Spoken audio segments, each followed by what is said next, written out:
Et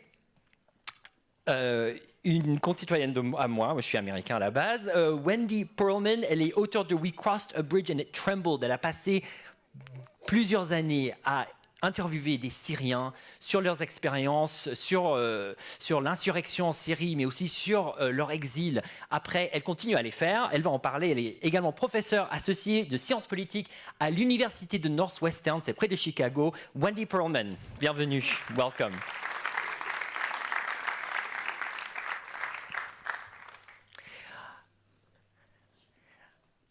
Alors d'abord, on a... D'abord, qu'est-ce que vous avez pensé du film? Alors, on entend clairement, il y a beaucoup qui ont envie de travailler, en tout cas, quand on entend ce film, quand ils viennent en Europe. Alex Betts.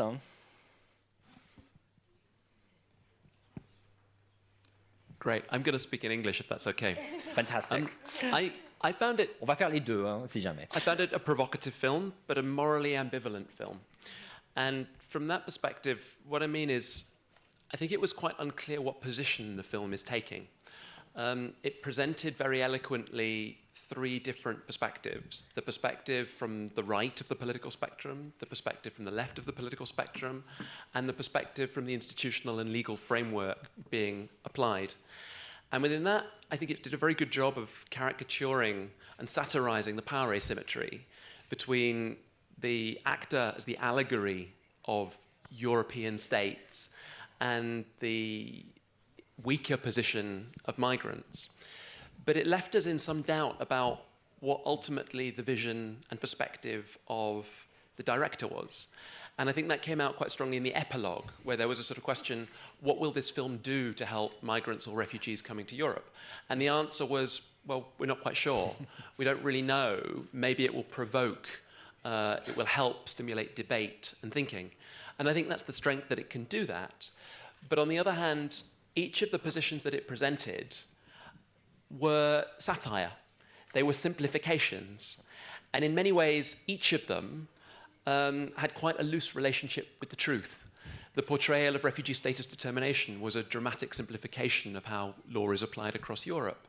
The perspective and use of data by the right was a satire.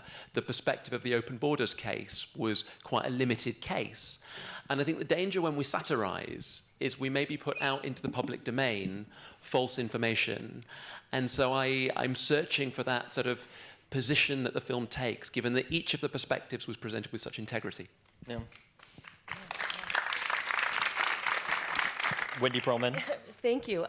Yeah, and each of the perspectives quite different, but each of the perspectives deeply European. So what struck me in the film, which at times I found painfully uncomfortable to watch with a knot in my stomach, is that, I don't know, maybe 95% of the monologue is the actor. So there's a certain arrogance, the patronizing sort of tone. He's the teacher in the classroom, and the refugees are the students. He speaks and the refugees get a sentence or two when asked. They can perhaps interject an answer to the question, but otherwise they are storyless, they're backgroundless. In the first scene, they are objects to be resented. In the second scene, they are objects to be pitied. In the third scene, they are there to be distrusted and interrogated, almost guilty until proven innocent. And in the final scene, there's some chit-chat, and then they're left back at the shelter when the artist gets what he wants, material to go to a fancy film festival, and takes off, and they're still left in the camp. So to the degree to which the voicelessness, storylessness of refugees as objects was what struck me in the portrayal.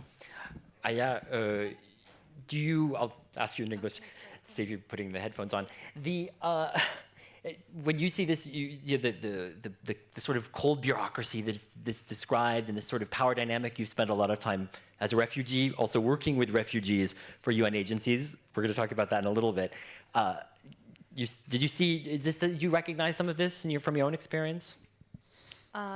Well, first of all, when I watched the film for the first time, I said, why is this guy's behaving like this? Is he insane or something like that? But then when he started to talk in different way, okay, I tried to understand. And You know what? Like something inside of that film is reality. We need to say this because this show how the community is dividing to two sides: the welcome refugees and go refugees. So actually, it's reality, and I hope. Well, we will do the positive side more than the negative side because I lived the negative side, and believe me, it's not good at all. I lived in many countries, so yeah, I can say that. Yeah. I mean, Alexander Betts, you wrote your book about, which I have sitting next to you, Refuge, Transforming a Broken Refugee System. In the wake of the refugee crisis, and I'll get out the big quotation marks there, in Europe, for you, the system is broken. There's something clearly wrong with the system of refugee protections. That's what brought you to bring this book. Yeah, I mean, 2015 was a disaster from a European perspective. It showed a real weakness in our response to refugees in Europe and globally. And I think it was triggered very much by the Syrian crisis.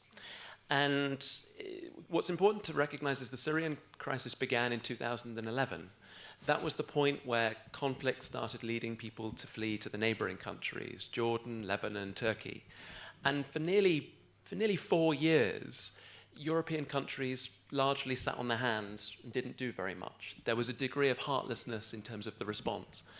And then Europe was really shocked and stunned that with dwindling humanitarian aid in those countries, with border closures in September, October 2014 to different degrees in all 3 countries, that people started crossing the Aegean Sea in large numbers. And there was no ability to reach cooperation or agreement on sharing responsibility across Europe. So the system largely collapsed. And you had a spectrum of responses from Hungary building a razor wire fence to Germany and Angela Merkel offering a response of Wir schaffen das in late August. And I think that perspective was a compassionate response, and it was really the only option that the German Chancellor had at the time.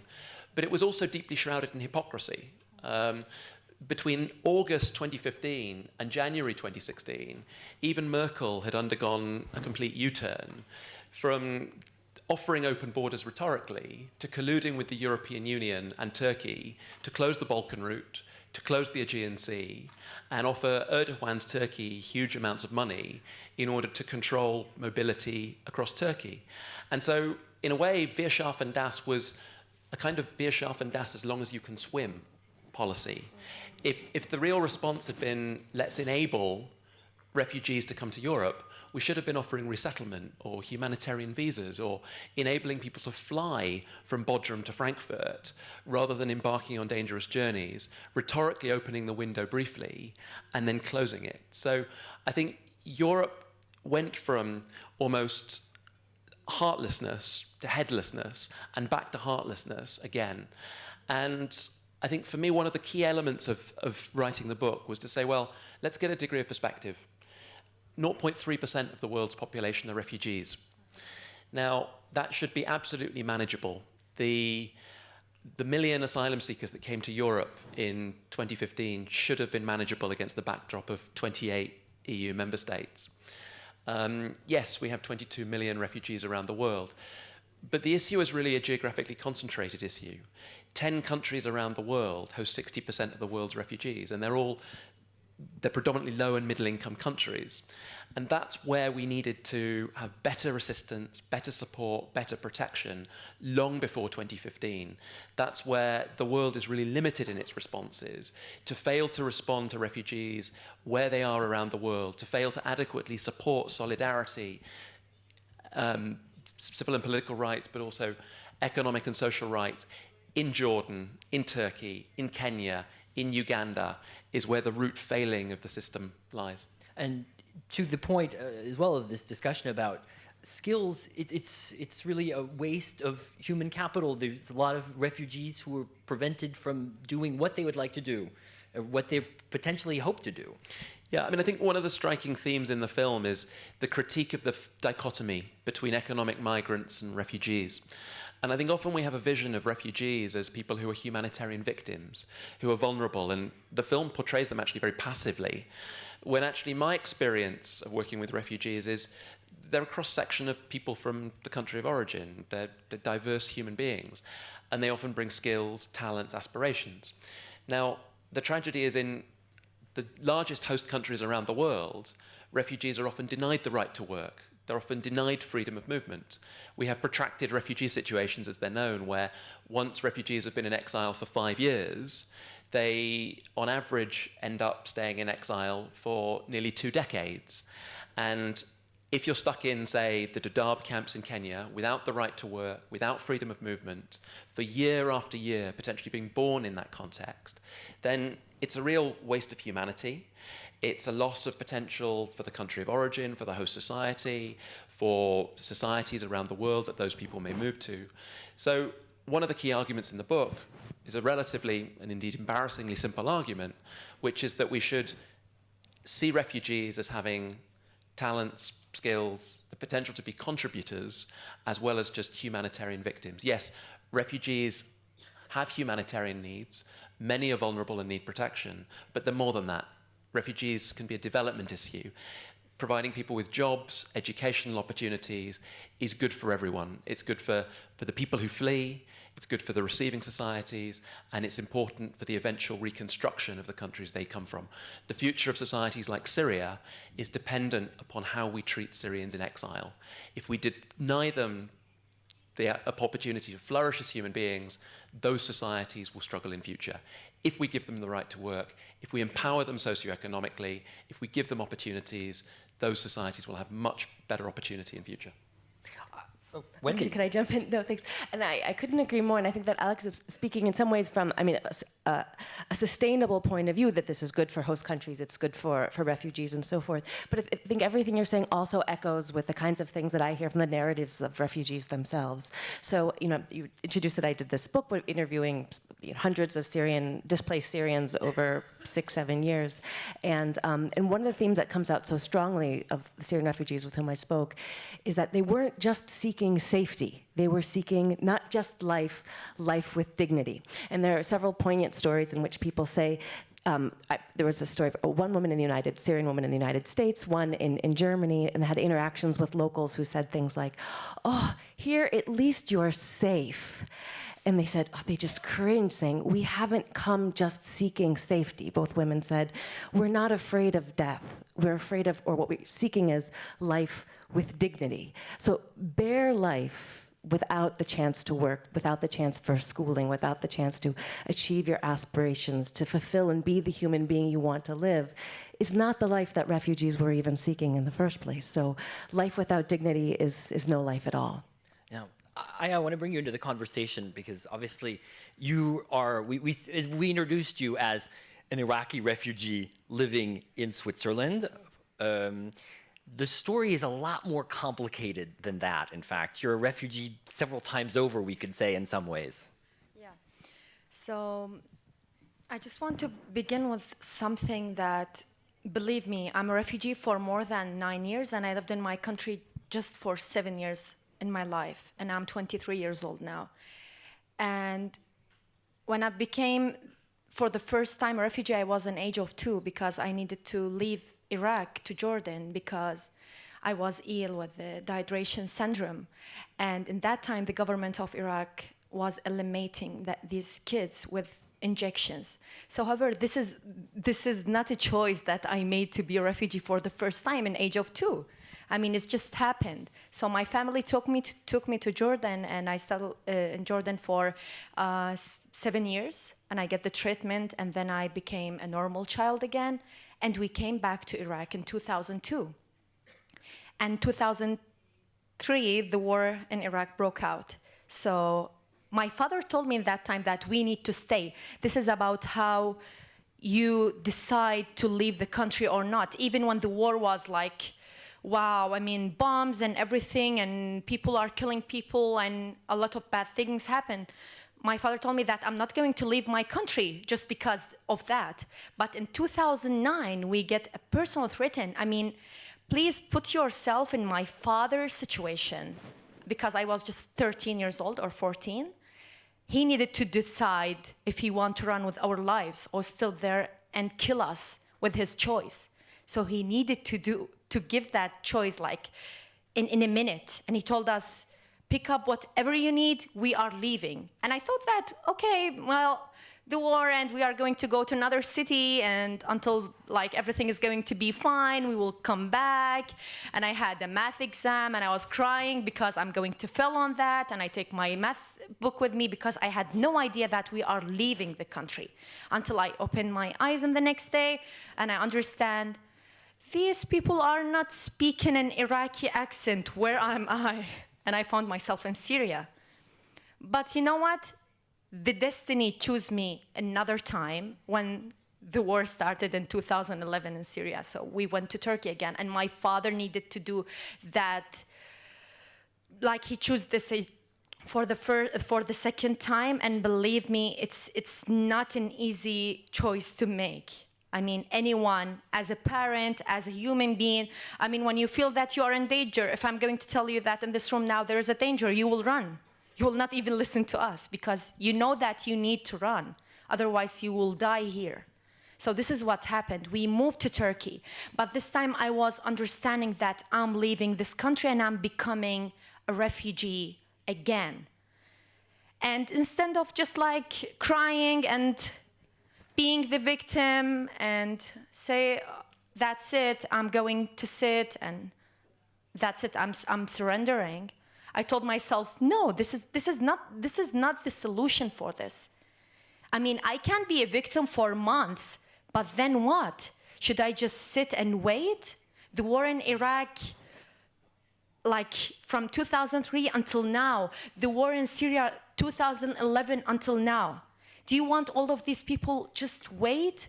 No, we are normal human beings. We want future, we want to work, we want to contribute in the countries.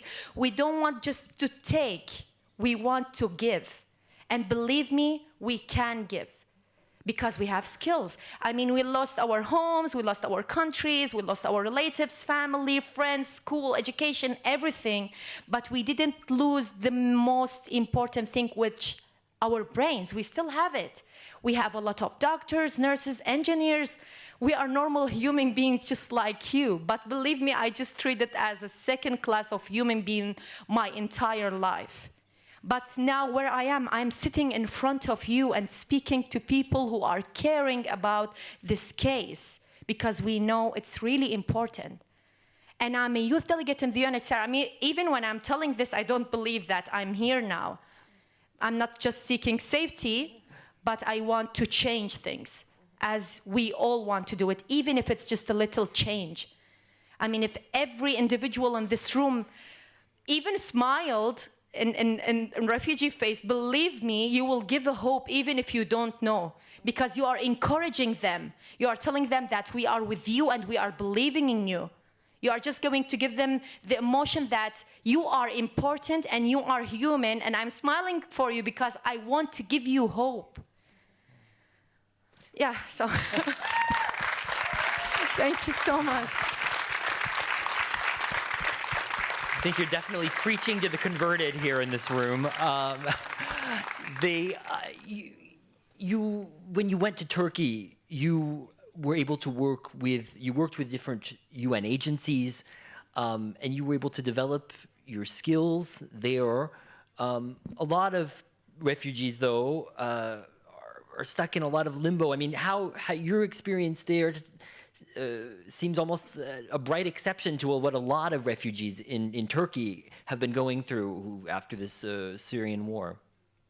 Okay, so what happened is, in age of 16, I left my education because I needed to support my family. Life in Turkey, I mean, life in Switzerland is very expensive, but I didn't know that. But life in Turkey was expensive for us in that time, so I needed to support my family. I left education at the age of 16, and I worked in a factory. And I worked from 7 a.m. until 7 p.m., and I took just about $100 per week. And I was working hard. So I worked 1 year in that factory. And then I went just to change my permit. because it's like the data's end and I need to change it. I went there and I started to speak Turkish because I just took the Turkish fluently. I mean, we are talented people and somehow. You learned it in a year. Yeah, well, I learned it when I was in Turkey and for The first time, yeah. Yeah. And in 1 year I was speaking fluently. So I went there and the manager told, you can speak Turkish well. We need an interpreter because our interpreter is traveling to another country. It was a resettlement program for her. However, I started to work and it was just by chance. And you know what? I worked in age of 17 and I was the youngest interpreter with the UNHCR and UNHCR partners, but I did meet a lot of important people, Samantha Power, Brandon Staten, Filippo Grandi, even in that time, a lot of important people. And I told myself like, okay, you know, refugees can do something. And I start to ask for more, and I developed myself. And believe me, a lot of refugees are doing this. I can't tell, maybe a lot of people in this room or even the world think that we are stuck even if we are in the camps or in the cities living as refugees. We are not stuck. The people try to create whatever they can to find a job. Even women in Turkey, I can give as an example, they couldn't take the permit to work, but what they did is creating platform on the internet and selling handmaids. So, I mean, we are trying, but we need help because at some point we don't have the power to go and tell we want this and that and we want to do this and that, because believe me, like politics is like, the policies is very different than you people. You can help us like an easy way because we are humans and we can communicate easily and you can help us and we can help you and somehow. But with the politics, it's not the same. So we didn't have the power. So we did what we can do by ourselves, even if it's small things. But believe me, we don't want to be victims. Most of refugees want to contribute, and they do want to feel themselves as important human beings contributing in something. No. We have this feeling. Believe me, I'm a really normal, just like you here. I'm very normal. I have skills, I have talent, I have dreams, I have goals. I want to work, I want to study, I want to travel. And for the first time I traveled in Europe, and I went to Berlin, and it was amazing. I was telling myself, I'm going to take my passport, and because I get the travel document from the Swiss government. However, I was shaking in the airport because I was afraid that they will check me 100 times and I will escape my flight, as I was living this situation in other countries. Just because I'm a refugee and I have the refugee ID, they would check me 100 times even if I have nothing, no bag, just me. And I just, believe me, I missed many places. I just saw them going there and I was like, wait for me. They didn't check me. It's not my problem. It's just because I have the refugee ID. So even traveling freely, I mean, I was amazed, like how people here travel very freely. Even they don't ask you about your name. Where are you from? So that was amazing experience. People, please, you know, you are blessed. Just believe me. I mean, if you were in my situation, you would understand what does it mean to travel with your passport or travel document without one stopping you in the last minute, like you did a crime that you don't know what's happening, why you are taking me to somewhere. So believe me, you are blessed people.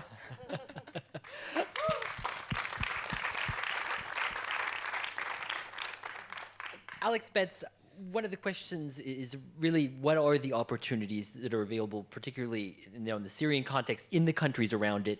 And one of the examples that you put forward in this book is in Jordan, the pilot project of trying to put refugee camps and economic development together. And it seems promising, at least where you leave off in the book in 2016, it seems like a promising path forward.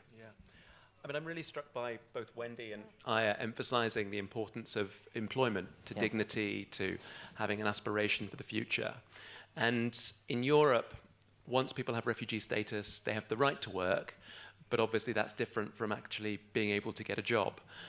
In a study we've done looking at Syrians who have come to Europe in the UK, the Netherlands and Austria, we've found that 38% have a university education, but 82% are unemployed.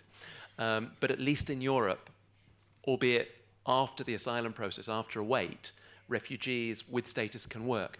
That's not the case in most of the rest of the world. Most countries that host large numbers of refugees don't allow them to work.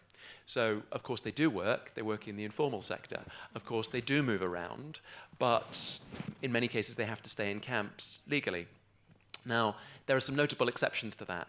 Uganda is an example of a country with many problems, but it has a very progressive refugee policy. It hosts 1.4 million refugees because of the recent influx of South Sudanese and Congolese. But for a very long time, it's given refugees in settlements access to plots of land, and it allows refugees to work legally, to set up businesses, and to move relatively freely. And the results of that we've studied and found are extraordinary. In Kampala, for instance, we found that, from a survey, that 21% of refugees run a business that employs at least one other person, and of the people they're employing, 40% are Ugandan nationals. In other words, given the chance, refugees make jobs for citizens. The problem is that Uganda is not typical. It's not representative. And so when we come to the Middle East, and we look at the countries that most Syrians have fled to, Turkey, Jordan, Lebanon, at the start of the crisis, all three of those countries in different ways put de facto and de jure restrictions on refugees' access to work. And Jordan was an example of that. Jordan, in the official statistics from the UN, hosts about 650,000 Syrians. It claims to host nearer to 1.2 million refugees. And like many countries, Jordan is a relatively small state. It fears the security implications of refugees coming across the border from Syria. It fears the development implications of displacing Jordanian workers and other migrant workers from Egypt. And that's particularly the case because in Jordan, the majority of Syrian refugees have moved to urban or peri-urban areas. Now, when I visited with my co-author on this book, Paul Collier, in April 2015, ironically the sort of start of what became the European refugee crisis that was known, we visited the Zaatari refugee camp. And while we were there, many of the refugees we spoke to said, we just want the right to work.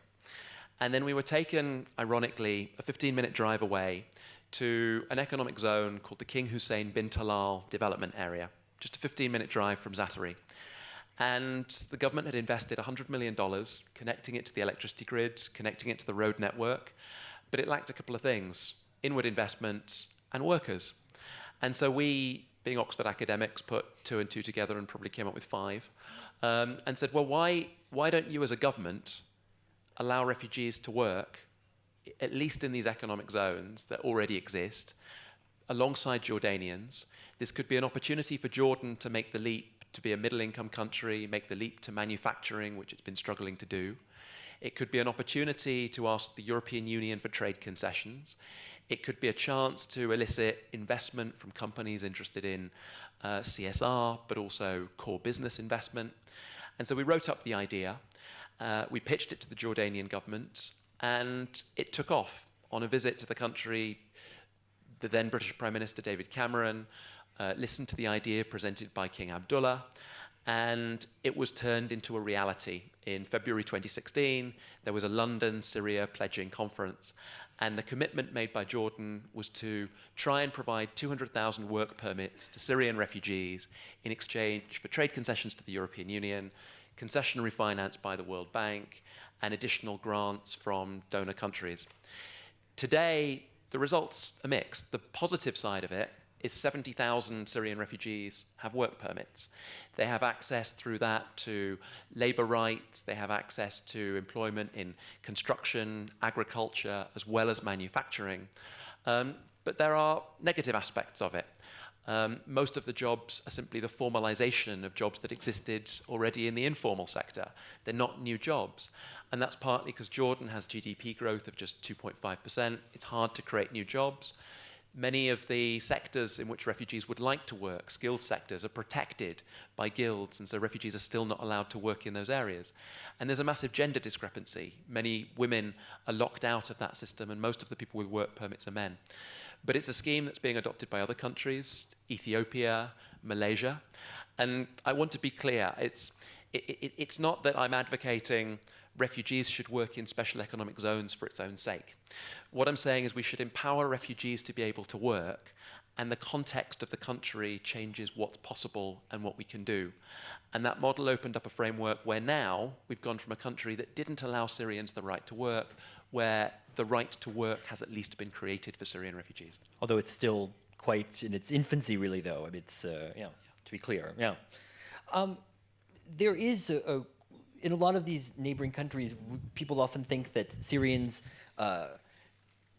would go there and similar cultures, they speak the same language at least, not necessarily with Turkey, of course, but there is a lot of tension, though, between the Syrians and in these host countries where they go. And is this a real? I mean, they're kept in sort of an underclass in a lot of ways. Even if they are allowed to work, it seems like there's a lot of. We see this in your book and in a lot of the things that we hear. That there's other sort of breaks on their ability to get into the workforce and to integrate. Yeah, the tension, if you probably say in Arabic, it's kalam diplomacy. It's a very diplomatic term to say tension. I mean, there's a lot of racism. There's discrimination. There's again, sort of just speaking about the Syrian experience as I've researched it, the experience of Syrians in Jordan, the experience of Syrians in Lebanon, although there's a sense of Arab brethrenship and speaking the same language and so forth, face a tremendous amount of discrimination, racism, cruelty, even from locals who seem to resent their presence. Why are you here? You're taking our resources. Go home, and so forth. So, while certain aspects of cultural similarity might make the task easier. I mean, I also spend a lot of time with Syrians in Germany who struggle to learn the language and things of that sort. There's a tremendous amount of hardship that people experience. I mean, not that it's necessarily a cakewalk in Europe either, to be clear. For sure. I mean, this model, though, where you talk about, because in your book you talk a lot about helping people and helping people close to where they first flee and trying to give them opportunities there first. Is it a chicken or an egg situation where, would there be less animosity against refugees in the neighboring countries if we saw them as motors of economic development? Or, in fact, is it going to be difficult to give them opportunities because there's animosity against them? I mean, your model, is that going to run up against maybe some of this racism, as you put your finger on it? But I think there's a problem of political will to create the legal sort of structures to work legally, to have certain rights. I mean, when I speak to people in terms of their experiences working in the informal economy, is one of terrible exploitation, of working in unsafe conditions for low wages and having no legal rights. So I can't tell you how many times I've heard stories from Syrians working in Turkey, Lebanon, and Jordan, which they say, the boss just decided not to pay me for one reason or another, and I can't go to the police. And working illegally. So there's zero protections because the legal framework is there. And I see it's a question of, is there a political will of the state to protect these vulnerable populations, to extend and enforce rights? And typically there's not. Maybe in the case of Jordan, when the state had to be incentivized, perhaps it can take that experiment. But otherwise, I think it's rare to come from these states themselves. Maybe the Uganda experience maybe offers a different lesson. No, I agree with that analysis. I mean, I think the starting point has to be that protecting and assisting refugees is a shared global responsibility. And all governments around the world have to do a bit of everything, providing money, providing sanctuary to people. But we also need to recognize that nearly 90% of the world's refugees are in low and middle income countries. And as you rightly say, Wendy, the structures that are in place in those countries are significant amounts of political resistance to providing basic freedoms, including the right to work. And so the question is, how do we change that? How do we move more countries more towards the progressive end of the spectrum to be a little bit more like the Ugandan model? And in different countries, that's going to involve different incentive structures. It's going to involve different types, not just of humanitarian aid, but development assistance that benefits not just refugees, but host citizens. I often say that a good refugee policy also has to be a good host community policy. And that's not just about central government politics, but it's local politics. A lot of the gatekeepers that determine when refugees have rights are local politicians, they're municipal authorities, they're mayors. And if citizens in those constituencies are getting access to better healthcare, better education, access to employment alongside refugees, they will feel positive about the presence of refugees. If, on the other hand, they perceive refugees are disproportionately getting access to jobs and social services, they are more likely to feel resentment. So we have to have an integrated development approach that supports countries that currently don't give refugees the right to work, like Kenya, Tanzania, Pakistan, Iran, Thailand, a real incentive to change the regulation, to create those empowering structures. And it's certainly not the case that we don't have obligations to admit refugees spontaneously or through resettlement into Europe. I think we've just got to be realistic that most are in low and middle income countries, and that actually we have a duty to those refugees in addition to the ones that come to our shores. You did mention, to bring it back to Europe though, to talk about that minority that is in Europe, and you mentioned the fact that we have a very high qualified cohort of refugees that came to Europe from Syria. And yet the economic integration, the social integration has been very difficult. Wendy, you talked to a lot of these people, and there are some success stories that you talk about, and yet there's a lot of stories as well. And you've continued since you published the book to be meeting with people, so it goes even beyond the book that people might pick up. Yeah, I mean, I think it's still a work in progress. I mean, I think in the Syrian experience, it's still a really new and young experience. The people are still in many ways at the beginning, those who've made it to Europe in the beginning of these stories, of the initial process of waiting for paperwork and having the paperwork come in to work through the asylum process, of learning the language, of moving from an initial residency in a shelter to eventually finding an apartment, of beginning to think about work again, of facing the question of, will I be able to work in the occupation I had back home? You know, if I had 12 years as a car mechanic, and I started working in my dad's shop as a car mechanic as a kid and so forth, and I get to a European country and they say, where are the papers to show that you are a car mechanic? You say, papers that I was a car mechanic. So this is, I think, a struggle a lot of people have in a whole range of crafts and professions, not having necessarily paperwork, or perhaps finding that the job or whatever they prepare for and done back home doesn't really exist so much. I mean, I talk to people who have law degrees from Syria, and they get to Sweden and say, what am I going to do with this law degree? So I think that whether people are trying the process to have qualifications recognition, or perhaps retraining to work again in their field, or it's a point where their entire lives have been tremendously upturned. Everything, the reality people once knew, has been sort of torn to shreds, to rethink, well, what do I want to do now? Is it a chance to do something else?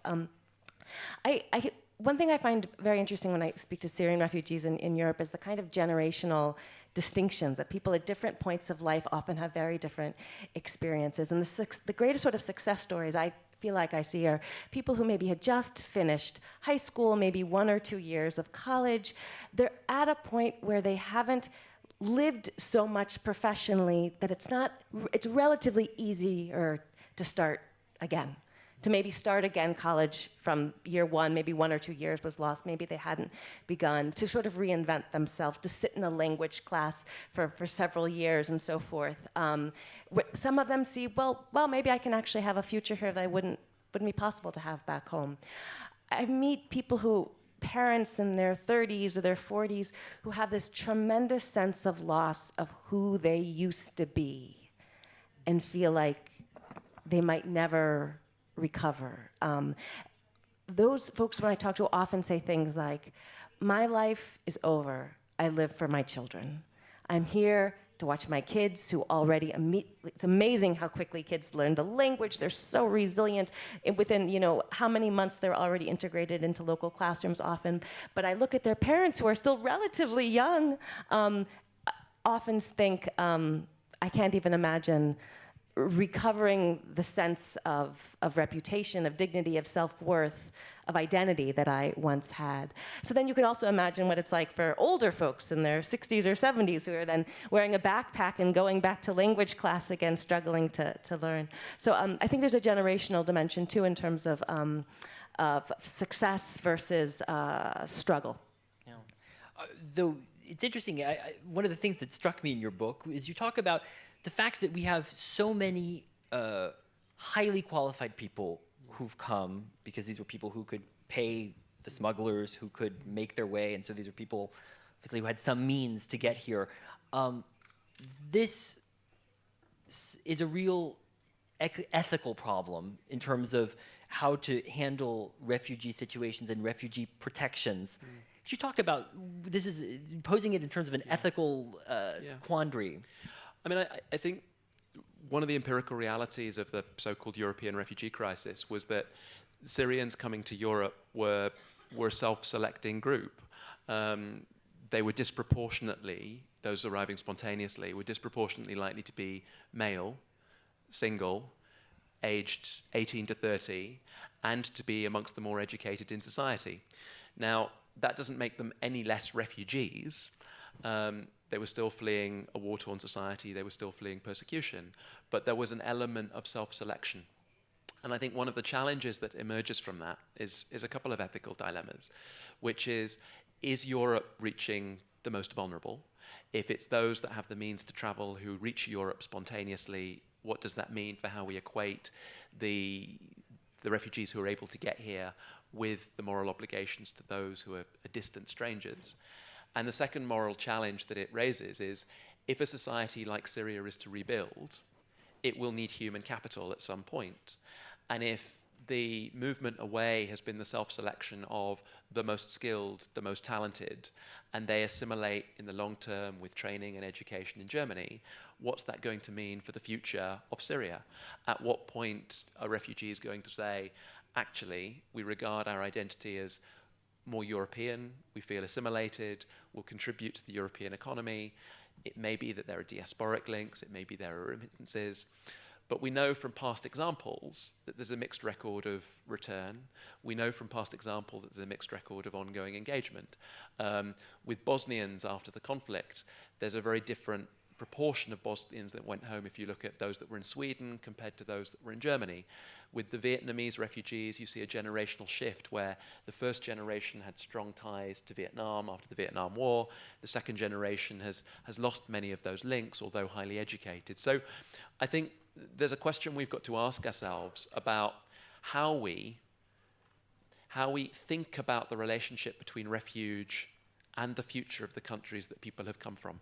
We often separate the post-conflict reconstruction process from the way in which we think about refuge, and actually they're inextricable.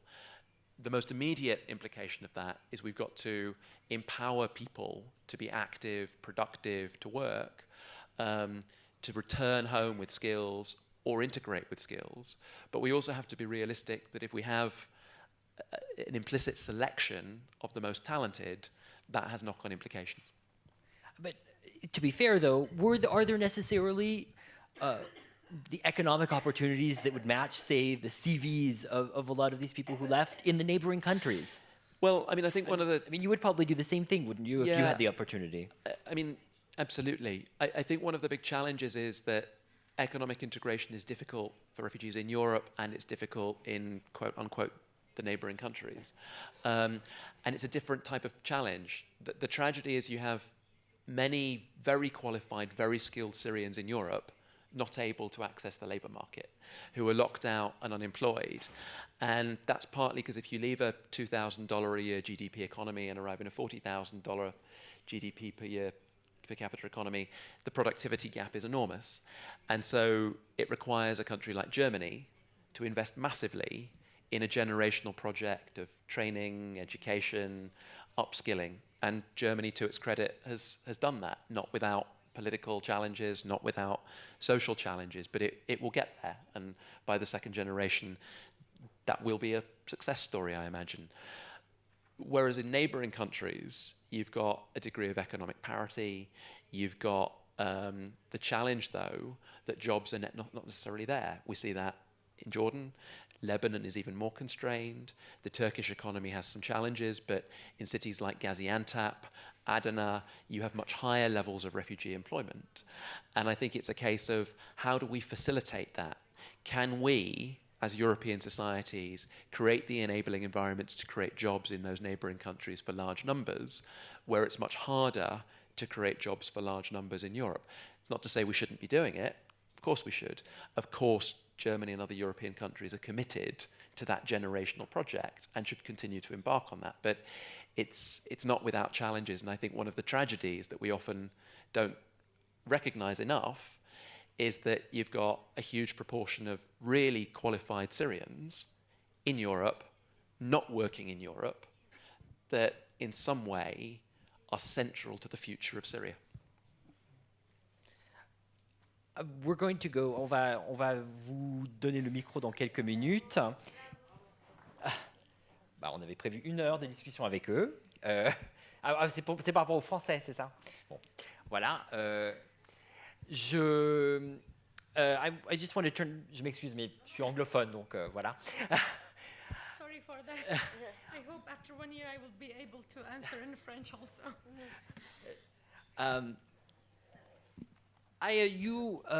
How do you see your future? You know, you're getting your degree here in Switzerland right now, correct? Yeah. You're studying. I'm a student in Webster University, Geneva. I'm doing double major, media and international relations, and minor French. I will not forget that. How do you see your future here? Do you see your future in Switzerland?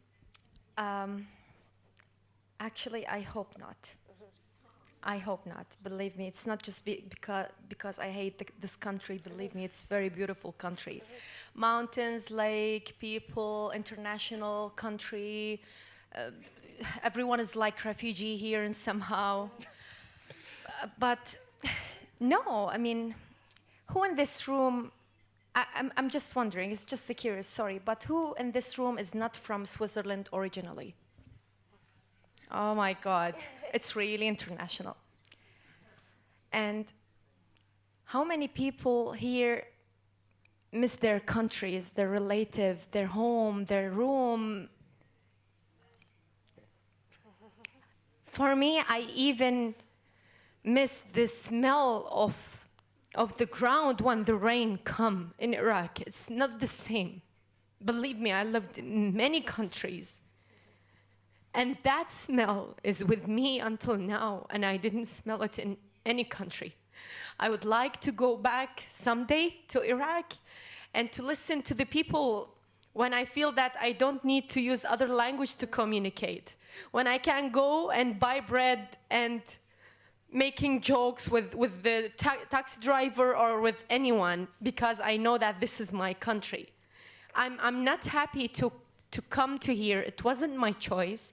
But I need this now to be stronger. So when I go back to my country, I can do the job that I need to do it.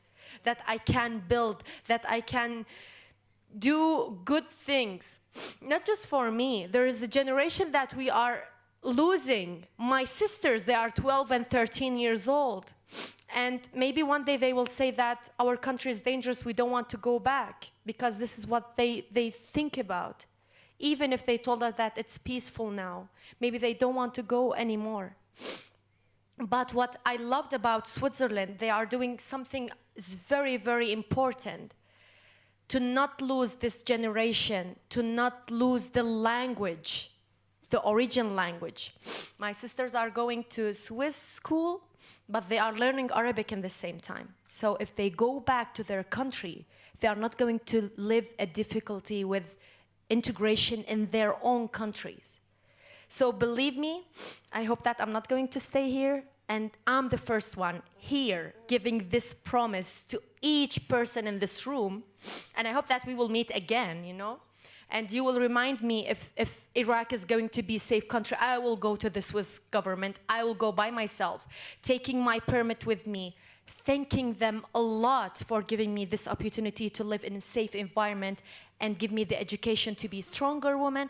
I will go and giving them, thank you so much, I'm returning to my country because this is where I belong to. However, I'm far, I still Iraqi, even if I lived just for 7 years. I miss the food, I miss to go and I mean, even I missed my room, I missed my toys. I'm 23 years old, but believe me, I have a lot of toys back in Iraq that I didn't play with them, and I don't know how to get them here. So I will go back maybe with my kids and give them these toys and show them that we have a country, we have a culture, we have this beautiful thing, even if it's a simple thing. We have beautiful things in our countries. Believe me, we have culture. We have many beautiful things, and I hope that our country is going to be safe, so you can come and visit us also. I would like to have all of you guests. Believe me, our home in Iraq is very big. I can have you all in Iraq, and my mom is cooking very good food. So believe me, everyone in Iraq would welcome you because you came from different country, and they will show you the best things in the countries. I hope that you can come, and I hope that I can go. Thank you.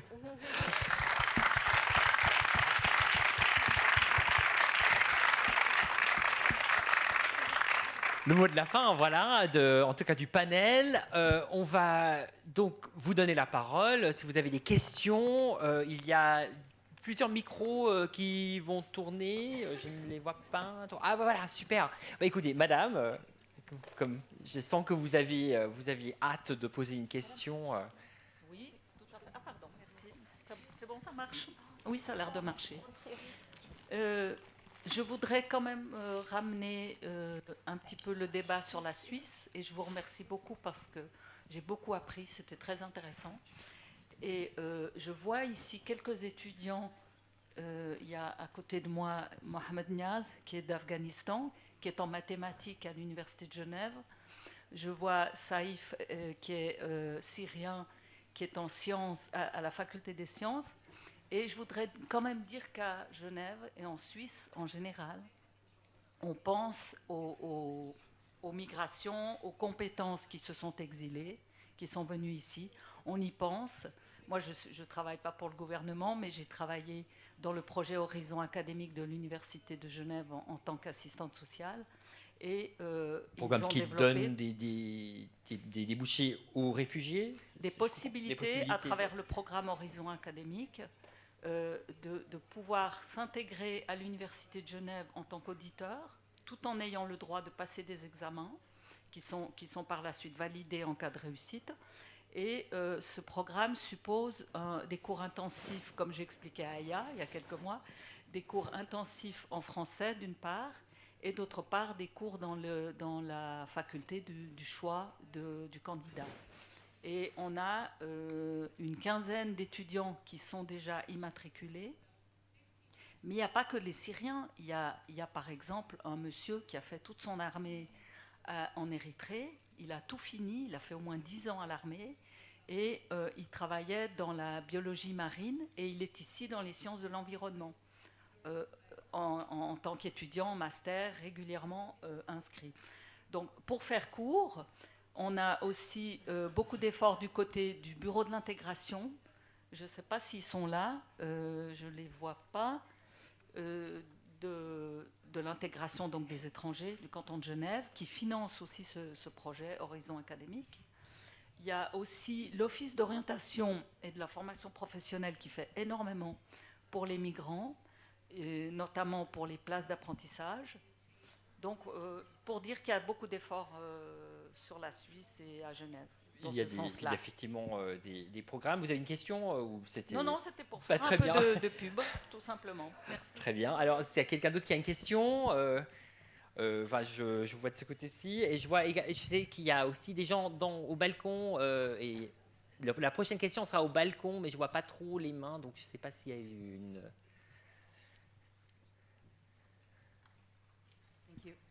I have two questions. The first one is for Alexander Betts. So I would like to ask you, it's very interesting what you said about this program to develop jobs and development in the country that are hosting the biggest part of the migrant. But I would like you to ask, how can we do the same in our countries, in Europe? Because yes, maybe, and it's not very clear to me, it's easier to create job there instead of here. But it's also, these are not our country. They have their political leader. They have so it should be done also, I think, in Europe. So how it can be done without taking the jobs of the local population? I think there should be a way. And so which can be this way? And how can we develop a political movement around it? How can we start talking about it and to transform migrants in an opportunity also for the country? And my second question is for all the panel. We saw some intellectuals like the Algerian writers and journalist Kamel Daoud talking about a subject that was also in the movie when he was saying which is the law most important for you, is the religion, the law that is said in the religion, or the law of the country. And Kamel Daoud exposed another problem, and he was really attacked when in Cologne, in Cologne, after New Year's, I think it was 2016, there were these aggression to women. So Kamel Daoud said Islam has a problem with women, and we should not stop the migrant for that, but we should be aware of it and find a solution for that. And so it's true that there are some religions that have, some of the countries where the migrants are coming from, they don't treat women as they treat men. They discriminate, sometimes they kill homosexual. So how can we, how do you think we should face this problem? Because denying it, I think will just create more fear in the country in Europe. Alors, ouais. Yeah, I mean, absolutely. There's a challenge of creating employment opportunities for refugees in Europe. We recently published a study called Talent Displaced, the Economic Lives of Syrian Refugees in Europe, where we looked particularly at employment, and we found 3 big barriers to Syrians accessing jobs in Europe. The first was language. Even though there are statutory language classes available in the European countries we looked at, it's often inadequate for employment standards. Refugees report not being able to attain sufficient language levels in English or the national language in order to access quality jobs. The second problem was one of perceived institutional disincentives. A real set of misunderstandings where many refugees feared they would give up benefits if they took employment in sectors that they perhaps weren't trained in, if they took a risk of taking a job in an area that was less than their qualifications, they worried that they would forfeit benefits. So there's a real challenge for public policy to create a pathway to graduate to employment. And the third big barrier was really about skills recognition, that Germany is one of very few countries in Europe that set up a federal bureau to translate skills, qualifications and certificates into German qualifications so that they can be recognized by employers. I think one of the things about creating jobs for refugees is jobs, yes, of course, they can be created by the state, but one of the key actors is business. Jobs are predominantly created by the private sector, and business needs to recognize the opportunity to employ refugees. More and more businesses in Europe are engaging with refugee issues for corporate social responsibility reasons and creating internship programs for refugees. But very few are thinking at a core business level that there's an opportunity to recruit and train refugees, to build ways of identifying recruitment programs that target refugee populations. And the few companies that have done related schemes from Ben & Jerry's to H&M have generally had very positive experiences and expanded the programs. So companies like those and IKEA in Europe, I think, have kind of led the way in providing some really, really good examples. While I've got the microphone, just on your second question, I think the idea of a sort of clash of cultures in Europe utterly misses the point. I think one of the reasons for the rise of populist nationalism in Europe and the portrayal of migrants, I think there are two reasons for that. I think one is that certain parts of Europe have systematically lost labor-intensive manufacturing jobs. And the areas that have voted disproportionately for populist nationalist parties have not been the areas receiving large numbers of migrants. They've been the areas where there used to be labor-intensive manufacturing jobs and there aren't any longer. You see that in the Brexit vote in Europe, you see it in the areas that voted for Le Pen in France, the areas that voted for Alternative for Deutschland in Germany. They were all traditional manufacturing areas that have lost jobs. Now, opportunistic, usually right-wing politicians have narrated that structural change in the economy as being caused by mass migration. And it's not caused by mass migration. And often as part of that narrative, we've developed an idea of a clash of cultures, a clash of religion, a clash of civilization. But I think what we need is honesty from politicians, not to pander to the lowest common denominator, but to recognize the genuine grievances people feel in their lives about the changing nature of the economy, about automation, about the loss of structural employment in Europe, but find a way in which people can perceive that it's not caused by refugees and migrants. And I think we have to have a lot more sympathy, particularly as a sort of, and I identify myself in this as an elite cosmopolitan group, towards those that often vote for parties with discriminatory positions, often because they're being opportunistically misled and do have genuine socioeconomic grievances.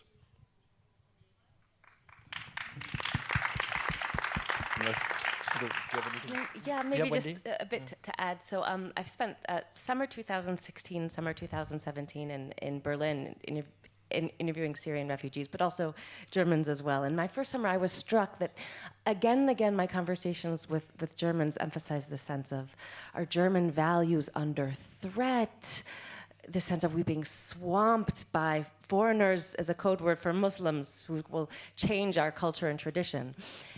Every conversation I had with a Syrian refugee was 95% about bureaucracy. The bureaucracy and the waiting and the paperwork and the signatures and the back for more paperwork. There was such a gulf in sort of how local citizens were seeing the sense of the challenge of what integration and how refugees were seeing it. Syrians I talked to didn't at all talk about these issues of culture. Maybe it's coming later, but they were just overwhelmed with the nuts and bolts of getting life started again.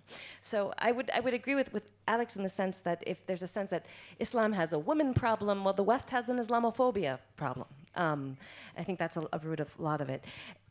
There are aspects, I don't know if it's about Islam as a religion or the patriarchal culture, the aspects of patriarchy that exist in many Muslim majority countries as they do in non-Muslim majority countries. And I think the way, my sense of how to address problems of patriarchy that do oppress women's rights is to have strong legal systems that protect women's rights.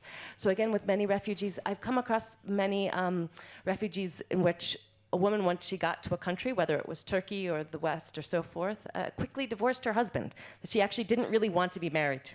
And maybe there was a history of abuse or so forth. So I think the solution is just protect women's rights, and they can seek out protection as they need it, but not assume that that there's a problem of Muslim culture or Muslim majority culture, but just protect rights, and that's how you protect rights. I guess there's a lot more to say there, but that's my sense of it. So we have a strong Muslim. Are you Muslim? Well, you're a strong woman from the Middle East in any case, coming here with us today. When you hear people share these fears with you about in Europe, these fears about there's going to be a change in culture here. When you hear that, what do you say? Do people ask you this question? Okay, well, for the second question, as a woman from the Middle East, well, after war, believe me, the women's right became more or less than before. I mean, before, it wasn't like this, but after war, unfortunately, it became like this, and I can say that I saw many cases like this. And for the religion part, I would just say my own experience about that. When I was in Iraq, we were Muslims because I'm Muslim, but my neighbor was Christian and the other was Jewish. And believe me, I didn't know that until 2 years before, maybe 2 years ago or 3 years ago. So when they told me, I was like shocked. I didn't imagine myself asking them, who are you? Because they were respecting us. So there's misunderstanding about all refugees are Muslim, all refugees are Christians, or however. Even us as refugees, and Muslims especially, the people here are afraid for the new generation because they are here in Europe, they are taking very different values, they have friends from different religions, for example. But for me, I see it that this is a very good thing because they can deal with all the people around the world. I mean, this is really helpful. And the media, unfortunately, is playing a very, like, they are showing just the bad view about refugees or Muslims refugees, that this in Paris, in the United States, but terrorist has no religion. And Allah law, if I want to talk about a Muslim, if I'm going to go in Allah laws, he said to me that don't kill, don't steal, don't do something bad. So this is the laws for every country. This is the law for each government. Don't do bad things. Unfortunately, there is misunderstanding, but the thing is, because you are afraid from me and I'm afraid from you, and I'm not coming to you and do the communication and ask you what do you think about me, and you are not coming to me and ask me the same. There is misunderstanding because there is no communication. We are afraid of each other for no reason. We can live. I mean, it's a very big world. We all can live. I mean, your religion is not important for me, as my religion is not important for you. The important for me is treating me as a human and treat you as a human. This is the very important thing in my view. On va prendre une nouvelle question. Je ne sais pas s'il y a quelqu'un au balcon. Voilà, vous avez le micro. Allez-y. Bonsoir. Je voulais juste savoir si vous pensiez que c'était possible que l'Europe change ses politiques d'accueil dans les années à venir, ou alors si on va continuer dans cette direction avec des solutions qui n'existent pas. Merci. Bon, Alex-Beth, vous avez proposé quelques solutions quand même, mais est-ce que ça sera appliqué? There's a complete political impasse in the European Union in terms of reform of the common European asylum system. 2015 revealed that the Dublin system as the cornerstone of the European asylum system is dysfunctional, that the system worked to some extent with small numbers of people, but for large-scale movements of asylum seekers, imposing the bulk of the responsibility on frontline states, Greece, Italy, Spain, is not going to function. And so the system has effectively unraveled, but there is no consensus on how to put it back together again. In the absence of that consensus, you're getting small coalitions of the willing doing different things in Europe. The Visegrad states have one perspective, which is pretty hideous. You have Germany and France working together to create agreements with Libya and other third countries through the European structures. So I'm not particularly optimistic. The only area where Europe seems to have consensus is on the external dimensions of the asylum system. And increasingly, those external dimensions are troubling because they're involving migration partnerships with governments outside Europe with very problematic human rights records. Europe trying to work with Libya or Sudan on migration partnerships is deeply problematic. So I'm not optimistic that we will have a coherent direction for European asylum policy. But what I would hope is that European countries could start to realize that their collective interests are best met by working together on a shared vision rather than by the kind of unilateralism and beggar thy neighbor policies that we saw in 2015 and beyond. Alors, par terre, prochaine question. Ah, perfect.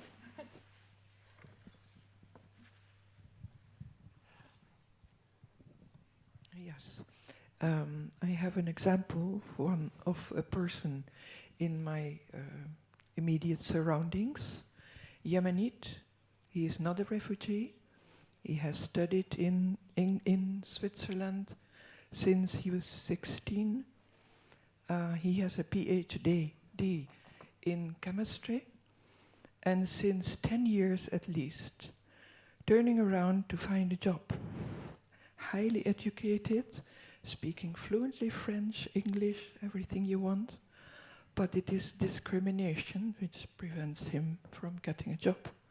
And that's very sad to say, but many Muslim people are suffering from discrimination in Switzerland. What do you say about that? C'est parce que, enfin, ça rejoint un peu ce qu'on avait dit justement sur les difficultés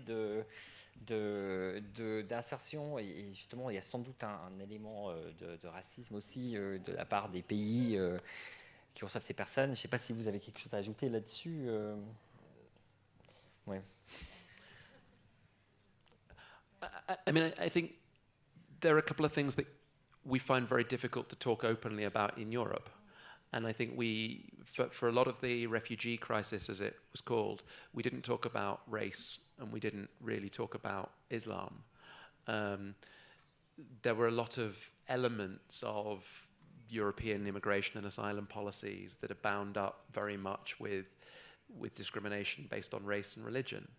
And politicians don't want to have open debates about those issues. But I think the sooner mature democratic societies can talk meaningfully about race, religion, and prejudice and discrimination related to them, the more we'll be able to recognize some of the contradictions in our supposed liberal frameworks. Est-ce qu'il y a une nouvelle question en haut ou en bas? Bon, alors, vous en haut là?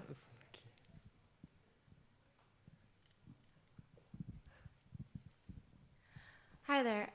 We've been spending most of the discussion, I guess, talking about the prevalence of the Syrian crisis in particular. However, many of the displaced populations all over the world exist in Bangladesh, internal displacement in Colombia, South Sudan. What do you think is going to take like world attention to, you know, finally sort of give due credence to these different crises? Is it just the geopolitics in the Middle East that sort of makes the media focus on that area? Because I don't think these crises are going away anytime soon unless they get their due media attention. Alex, I don't know if you have how we can shed light on these other crises. Sure, we're focused very much on Syria and especially also talking here in Europe about what's happening here. But as Alex said, you know, the vast majority of refugees are not here, and yet we don't really talk about that much. Well, it's a hard question.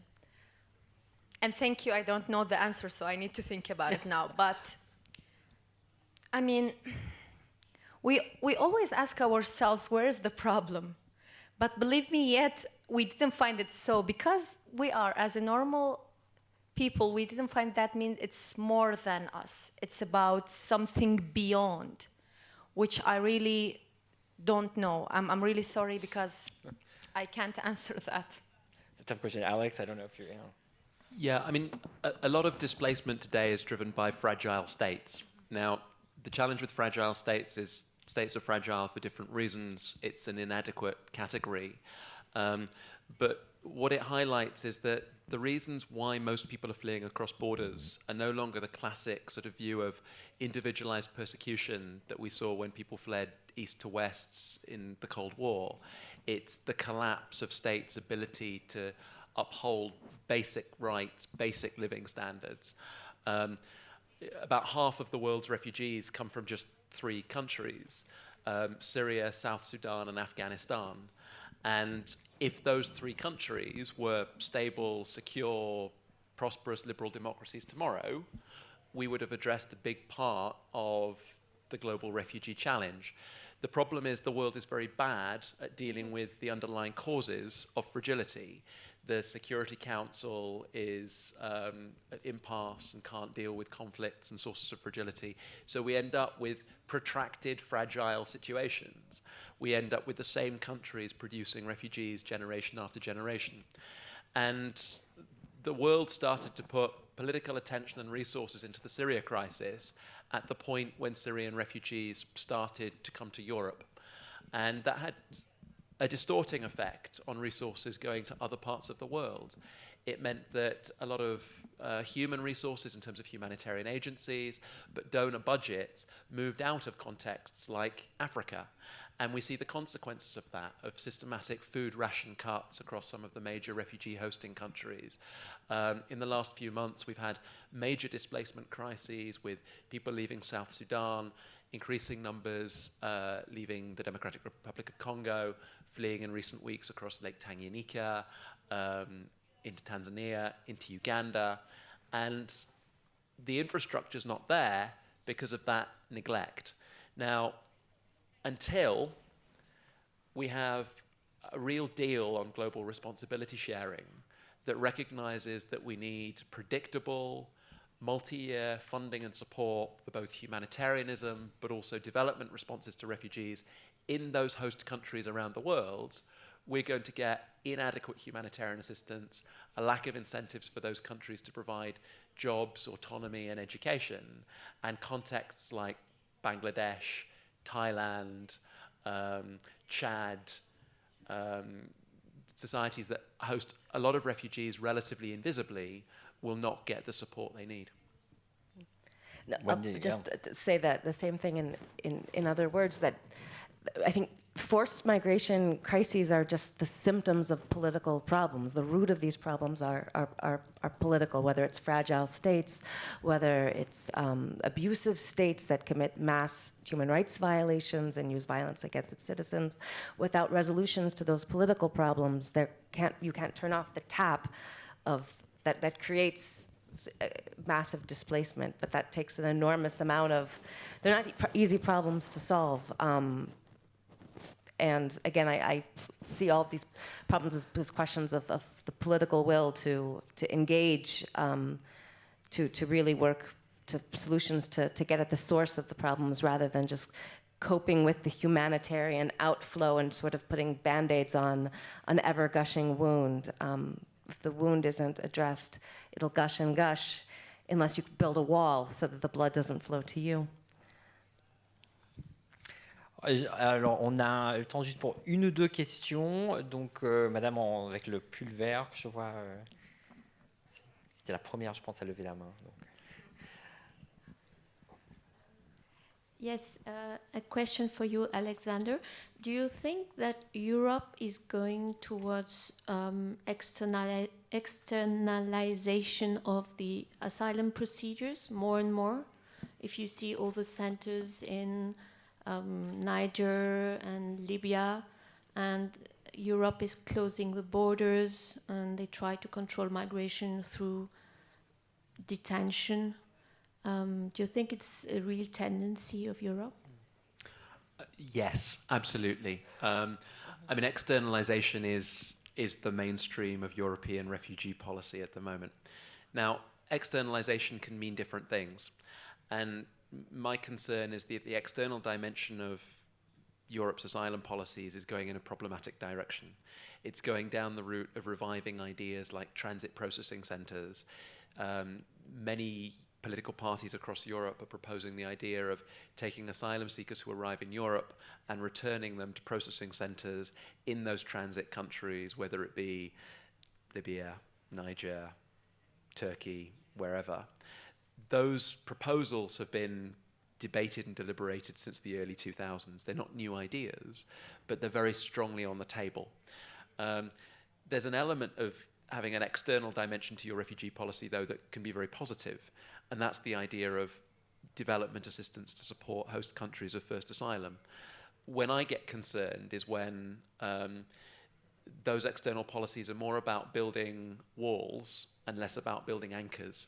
I think it's completely valid for Europe to say, how do we create structures that enable people to be empowered where they are, and to not choose to embark on dangerous journeys? But it becomes very problematic when those external policies are about absolutely shutting the door, both because that leads to more deaths, refoulement, a lack of access to rights, but also because it has a symbolic effect. What we often don't recognize is that the host countries around the world that host the majority of refugees look at what Europe does, identify the hypocrisy, and emulate that. And we see very recent examples of that. Kenya watched as Europe bribed Turkey and turned around and said we're going to expel Somalis from Dadaab unless we also get a big chunk of aid money directed through Nairobi. In the last few weeks, Tanzania withdrew from a UN scheme called the Common Refugee Response Framework, and it did so because it was being asked to borrow money from the World Bank in order to support its involvement with the CRF. And Tanzania said, well, hang on a minute, we've done what the international community told us to do generation after generation, and there's never any quid pro quo. Why should we host refugees on behalf of the rest of the world and not get the support we deserve? So Europe has to be very careful. Of course, Europe can't have an open door policy. It's not politically tenable to do that. But equally, Europe has to respect human rights, including the right of refugees to non-refoulement. It has to ensure that its external policies work with governments that we believe should be partners, not dictatorships with appalling repressive human rights records like the Libyan regime, the regime in Sudan, the regime in Niger. And we have to ensure that the way we direct our resources is building opportunities for people to flourish, not barriers that contain people in transit countries. Alors, une petite dernière question. Vous, madame. Yeah, hi, my question would go to Alex as well. You're a popular man tonight. You spoke about the burden sharing, you spoke about the responsibility sharing, you spoke about CRRF, about the global compact. I'd just really like to hear your sort of view on it. Is there hope? We've talked a lot about political will, and in the form of the global compact, in the form of but then again, we see Tanzania already pulling out of it. Is there hope? Is what, just in general, and I suppose this goes to both of the panelists, not only to All Alex. three, really, is there any hope? All three of you, absolutely. But I'd be just curious to hear about your views with regard to this, because is there possibility that it's going to work out? So the Global Compact on Refugees, I mean, I think it's well known that I'm slightly skeptical of the process. And I think it's worth just realizing what the Global Compact is. It's been primarily led by UNHCR, and it's focused on providing a platform for responsibility sharing to support this comprehensive refugee response framework in particular. It's designed to create more predictable responsibility sharing. And it's been sort of billed as a pillar of reforming and updating the refugee system. But it's actually not very ambitious in scope. In fact, it's very, very conservative in scope. There are very good reasons why UNHCR is being cautious at the moment. It's not a great time for renegotiating, say, the 1951 convention. There's a lot of non-compliance. It's a difficult time in terms of funding for the organization with the Trump administration, for instance. It faces mandate competition from the International Organization for Migration, which is working more on forced displacement. And so UNHCR has structured the compact to be quite cautious. So it's really about increasing resettlement places and funding to to support existing UNHCR programs. And in doing so, it leaves really important structural questions off the table. There's very little scope for thinking about institutional reform of the global refugee system. There's no scope for thinking about whether we have adequate protection categories in the context of new drivers of displacement. There's no focus really on internal displacement. It's focused on the classic definition of refugees, and UNHCR has explicitly said, we take as given existing law and existing policy. We've deliberately not put that up for debate. And the second draft of the compact was published this week. And one of the interesting elements of it, with pushback from European states, was that even the contributions to funding are now non-binding because donor states didn't want any binding commitment. So effectively you have a compact that is aspirational, saying donor governments should support more places for resettlement and more money in a variety of ways. None of it's binding. All of it's primarily through one organization, although with a nod to whole of society approaches. And so my concern is it doesn't address or tackle the real structural and architectural issues of the refugee system. And that's particularly tragic, given that the starting point for the process was the Syrian and the European crisis, where those structural problems that led to the inadequacy of response continue to remain unaddressed. So I'm sympathetic to the reasons for the conservative approach, but on the other hand, I really wish this opportunity had been grasped in a much more innovative and proactive way. Wendy?